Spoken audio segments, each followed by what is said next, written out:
debate over China's rise being a threat to many Western countries isn't a new topic, but a new book entitled China Threat: The Challenges, Myths, and Realities of China's Rise by former French diplomat Lionel Vairon presents some unique analysis for this ongoing discussion. China Threat? Challenges, myths, and realities. So let's start with a question mark. What is that about? I would say the whole book, to make it short, the whole book is mainly about misunderstanding between China, I believe, China and the United States, but also Europe, so I would put it the West. I discovered actually for the last few years how much misunderstanding there were between China and the rest of the world, and especially during and after the Olympic Games, 2008, and what I believe was a campaign, China bashing campaign in the media against China. So that's why I decided to write this book, maybe to give a more balanced view of the reality of China's rise today. Why do you think some pundits would focus on this rise as a threat?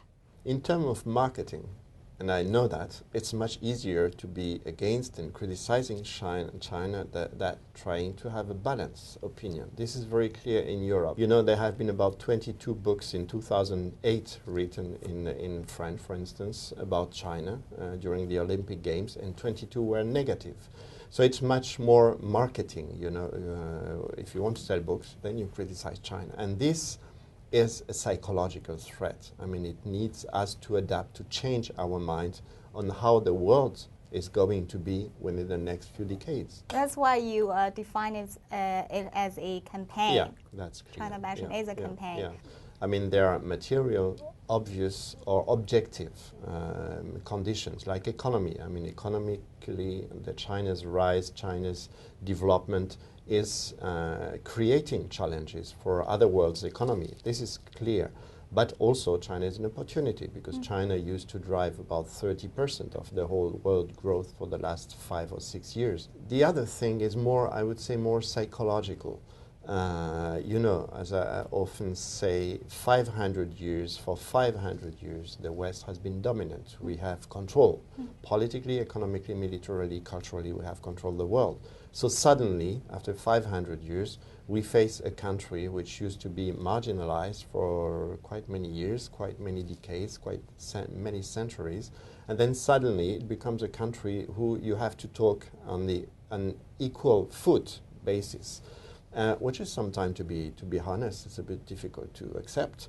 In terms of China's rise, why is China's increasing role on the world stage an important thing to the world, let's say to the US, Europe, and its neighbors in general? And I believe that having a new actor in the international society, which is not necessarily aligned on the European and American way of looking at the world, could be a plus. Right. So since this role is important, how can China be a responsible player? Because I don't believe that other main actors in the international society have been responsible actors. I don't believe invading Iraq was a responsible move.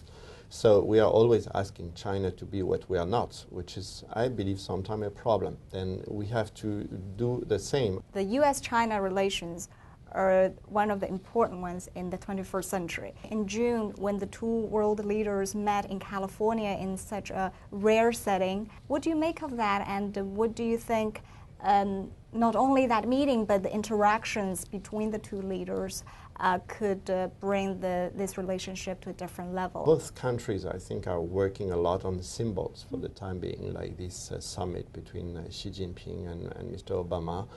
That's fine, but we are still working on symbols. Now, in terms of realities, real moves, we have to see where it will lead us. What do you see as, for this important relationship, what do you see as the biggest challenges to overcome in the future? I believe there are two main challenges.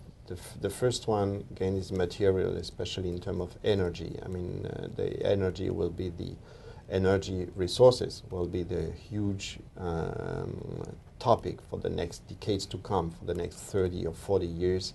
It will have a lot of competition, a lot of conflicts.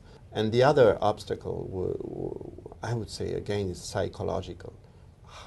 Is it possible for the United States to accept the idea that their hegemony is dead, that they have to share, that they have to accept sharing, let's say, world's biggest decisions? Thank you very much, Dr. Thank you Vairon, very and much congratulations for on the inviting new me. book. Thanks a lot. Thank you.